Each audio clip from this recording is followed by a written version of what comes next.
The first truth is that most men, including you, are just a bunch of straight weasels. What you need to do is grab your nuts and just be a man. 1 second into the video, you're already just getting freaking just roasted. You ever have that coach in high school? That's how he like pumped you up. What are you doing, you bunch of dumb biscuit eaters? Lose this game and I will murder you, okay?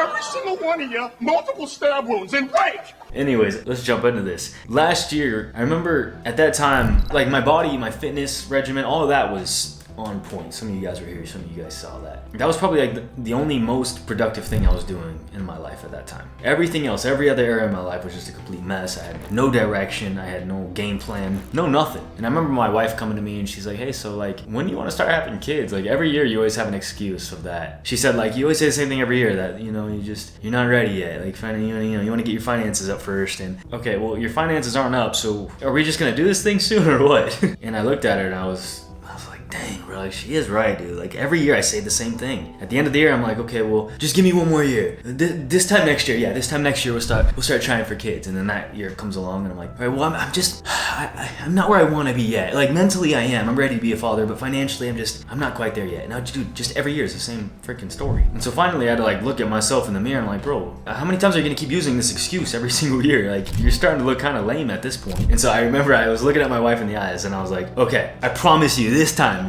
next year, we'll start trying for a baby. Like, I'm not even joking this time. I told her like, I know I keep saying the same thing every year, but this time I'm serious. And like, I want you to hold me to it. And I really was. I mean, this time I actually had a transformation. This is kind of back when we started the Wake Up Sleeper Challenge. I had this like epiphany thing, and I felt like God really opened up my eyes, and I got this kind of newfound fire in the belly. Because I finally had that honest conversation with myself. I was like, bro, you keep making up excuses. Like, I'm talking to myself. You keep making up excuses. You're not even making new ones. You're not even making new excuses. You just keep using the same one of how you're just not ready yet, you know? And so this is when I really I dug deep, and I was like, you know what? This time it's on. I'm gonna jump all in. I'm not gonna have one foot in, one foot out. No, I'm going all in to self-improvement, all in to my business, all into growing and reading. This next year, I told myself I'm gonna give it everything I possibly got and just see what happens. But before doing all that, before making those changes and transforming my life, I had to have that honest conversation. I had to accept some truths in my life. And by accepting those truths, by not lying to myself anymore and just making up excuses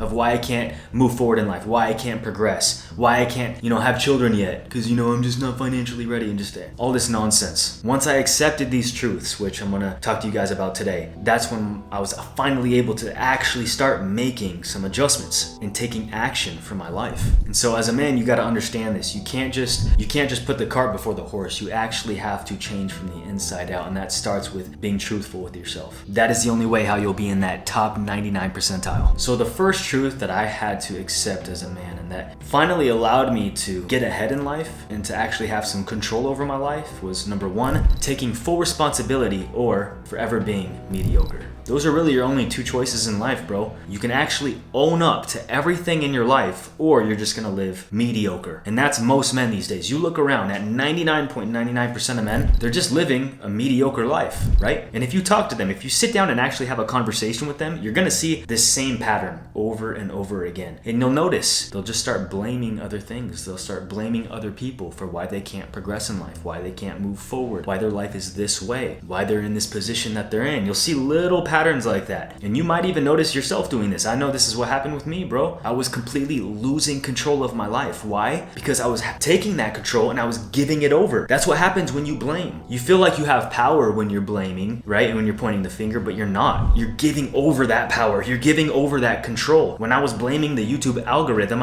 it made me feel like I had some sort of control, but I didn't. I was giving that control over. The second I took ownership and I was like, you know what? It's not the YouTube algorithm. It's me. I'm not working as hard and efficiently as I could, right? Once I took that, now I had the control. Now I actually possessed power. And what did I do with that power? I started hiring some guys. I started working more smarter. And now me and my team, we make the YouTube algorithm work for us, right? We use that algorithm. We figured it out. We went in there and learned everything. We gained more knowledge on how to make it work for us. And now now our work ethic and our productivity has just skyrocketed. But that would have never happened if I would have just kept pointing the finger and blaming. So that's why I say to you, bro, take complete ownership. Even if you really don't believe it is your fault, yes, it is your fault. That's the kind of mindset you have to have. Only then will you start to set a new pattern and you actually start to gain some momentum, get that fire in the belly. Only then will you actually start to have some hope now, because you lift those scales from your eyes. You can actually start to see more clearly. When you just point the finger all the time and don't take any ownership, then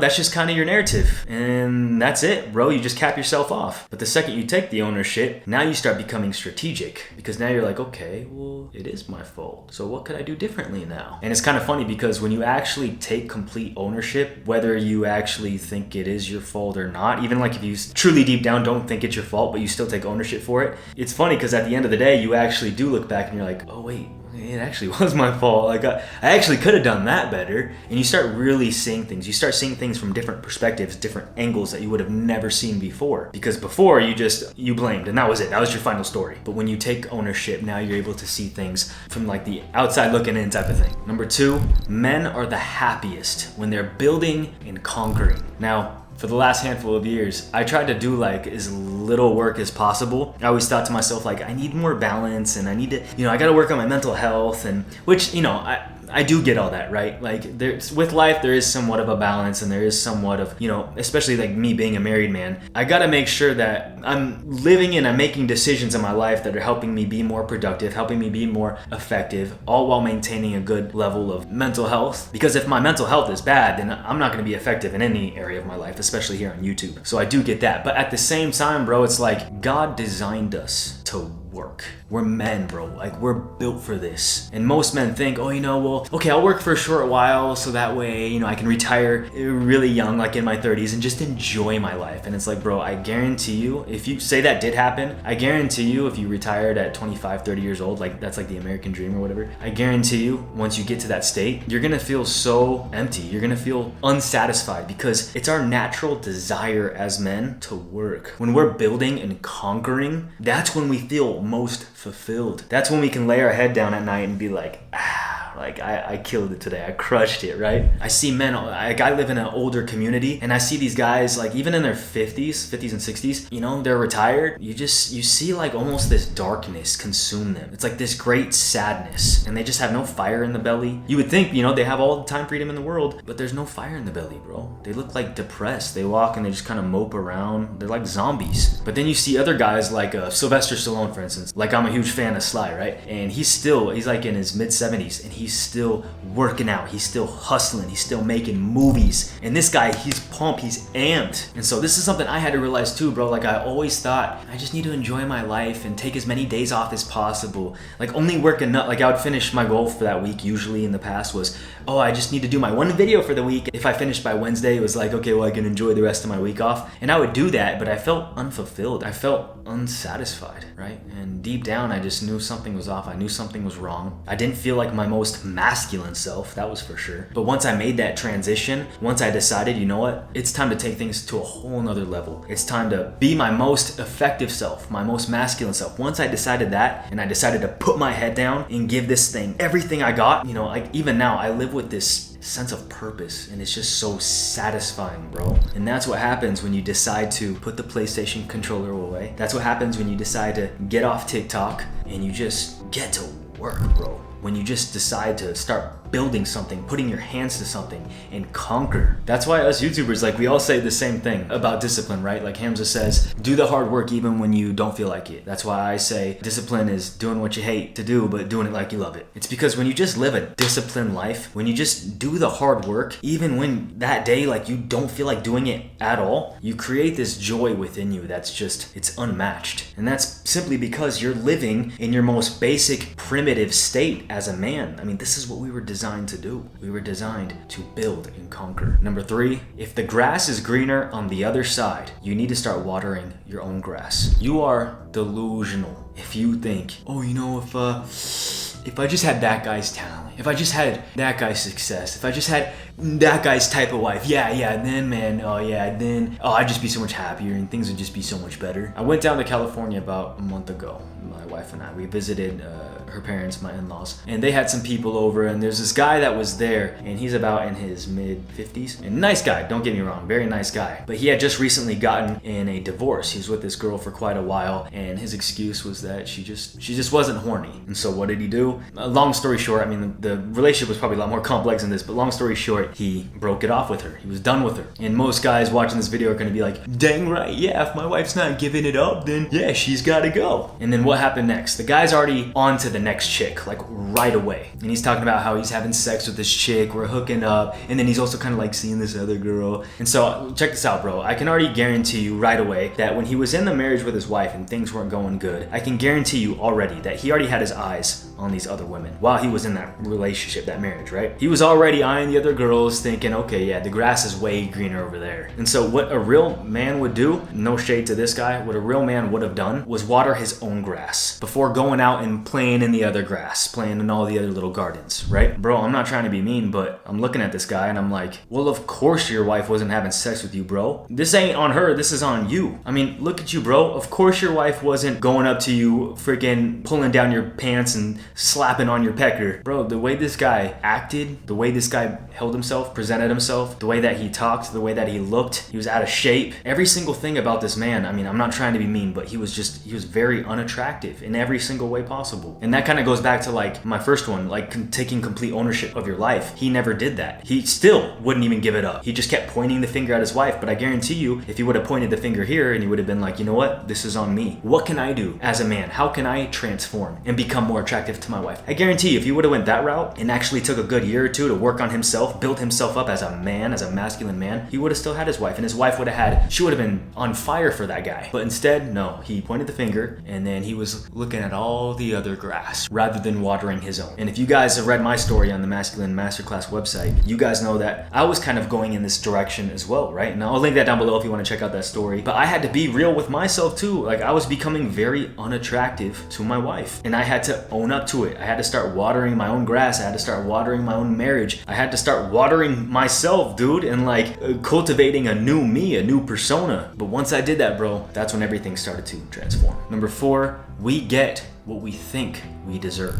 If you think, I don't deserve that kind of success, man, you're exactly right. If you think, I'm not built like him, or I'm not attractive like he is, I got bad genetics, I'm not built like, that guy's way more masculine than I am, and I'm just, or I'm not that smart, I'm not that talented. Yeah, of course, yeah, you're exactly right. Your belief about you, no matter how cheesy it sounds, that right there, that is the foundation. What do you believe about you? Because whatever you believe, you are 100% right. For so many years, all growing up, I thought to myself, I'm just not an attractive guy. Girls just don't like guys like me. But once I had this brother that came to my life, Roger, I talk about him a lot. Once he came into my life and said, okay, he basically told me, okay, yeah, you aren't that attractive. Yeah, you're super duper skinny, but guess what? You can be. You want it? You want it or not? And he started giving me this new hope, this new desire. And he started making me feel like, you know what? I do deserve this, bro. Like, I'm a nice guy. I'm a cool dude. Like, a girl, she would be blessed to have a dude like me. I just need to work on some things though. And so I started building up this belief about myself because of my friend Roger, really helping me out. And he showed me, by investing all this time into me, he showed me that I was worth it. Because, if he didn't spend time with me, then that would have meant maybe I'm not worth it. But no, he showed me my worth. He showed me that I deserved more. And so that's the same thing I want to do for you, my brother. You deserve an amazing life. You deserve an amazing wife. You deserve success. You deserve to progress. The fact that you got breath in your lungs right now, that is proof that God put you here for a reason, that he has a plan for you. The fact that Jesus died on the cross for you, I don't mean to get like too religious here, but you guys know me. But the fact that he did that is proof right there that your life matters. Even if you were the only person on this planet, he still would have died for you. That's how much you matter. You deserve it, bro. You deserve to be blessed. Number 5, a woman is valued for who she is. A man is valued for what he brings to the table. So a lot of women don't get this these days. A lot of modern women, and the type of women that are just immersed into modern pop culture. In their heads, they think, because most of them didn't have a father growing up, they think, oh, I need to show this guy my value. I need to have sex with him. I need to give myself to him. And then what's he do? He just uses an abuser, throws her to the side, and then she's like, okay, well, oh man, well, let me show this guy how much value I have then. And they just constantly keep giving away all their value just over and over again without realizing that they're just valued for who they are. They don't got to do anything. But the more they keep giving themselves to all these men, they just keep giving away their value over and over again. And then that's why you see women these days who are like 35, 40 years old, and they're just hammered, and none of these guys want them anymore. They used them for what they wanted and got rid of them. And now when they do find a good guy, like a good traditional man of God, these guys are like, yeah, I don't know. Oof. So as a woman, I know there's a few of you that watch. Hold on to your value. Hold on to your purity. Don't just go giving it to every single guy that walks by you and shows you a good time. If anything, it's a man's job to present his value, right? Understand this. As a man, you gotta show up, bro. You can't come empty-handed. You are valued for what you bring. So you gotta have that honest conversation with yourself. What am I bringing to the table? And I know a lot of you young guys are like, well, I don't have a lot to offer though, Dre. Like, what do I do? And this is why I tell a lot of young single guys, okay, well, you need to work on yourself then. You need to become your most, masculine version of yourself first. You need to build up something, build a type of lifestyle that women will want to be a part of. But obviously, if you meet a girl before then, we'll at least have some vision. At least have some drive and direction for your life. The last thing you want to do is, go on a date with a girl or something and be like, I'm still trying to figure things out, Yeah, I don't know.